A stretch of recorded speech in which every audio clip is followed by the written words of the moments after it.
that their party leader Raila Odinga exists active politics. The leaders, led by former Gatanga Member of Parliament and one-time presidential candidate Peter Kenneth, called for an upward review of the maize price. Elvis Kosgei now reports from Trans Nzoia County.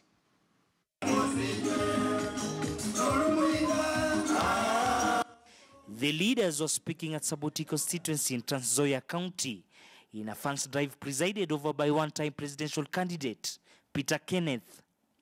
At least 15 NASA and Jubilee MPs attended the fundraiser held in Kitale. Top of the agenda was the plight of maize farmers. Their bone of contention being the new maize prices of 2,300 shillings compared to 3,200 shillings that maize farmers were demanding.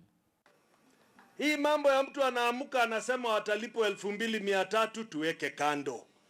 Muunganisha wakulima waseme tunauza 4,000, kama si hivyo hatuuzi. Muende bunge mseme hakuna kuleta mahindi kutoka nje mpaka mahindi ya mkulima wa Kenya imenunuliwa. Si lazima tuwapee kitu wainuke. Kama mahindi ya Mexico ililipwa karibu 4,000, ya Trans Nzoia ndio haiwezi kulipwa hata 3,000. Ukweli wa mambo ni kwamba hata tukipanda avocado, wale majambazi ambao wanatuibia mahindi watatufuata huko kwa avocado. That aside, the lawmakers insisted that Raila's name will be on the ballot paper come 2022. Sasa wananchi wa Kenya wanasaboti hii Kenya yetu, hatutaki iwe auction. Baba akikwambia left ni wapi? Left. Akikwambia right ni wapi? Akikwambia udance, we dance kwanza alafu ngoje ngoma baada. Kwenyu mnasema ati Raila ni mzee. Wewe wamama ndio inafaa waseme kama Raila ni mzee ama sio mzee. Sasa wewe mwanaume unajuaje Raila ni mzee? Wamama tibim, vijana tialala.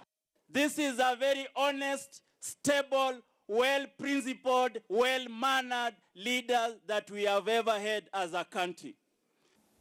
Some of the leaders present urged Peter Kenneth to work with former Premier Raila Odinga. Na mimi nataka nimuombe kwa unyenyekevu Honorable Peter Kenneth, ingawaje nimekuleta saboti, ujue mimi ni kijana wa baba Raila Amolo Odinga. Hiyo ni lazima utambue. Na baba akiniambia left towards Peter Kenneth, I will come to you. Let us try unite our country and build our country. And we have a better example where that handshake started. The leaders have vowed to continue pushing for better maize prices that will benefit farmers. Elvis Kosgei, KTN News,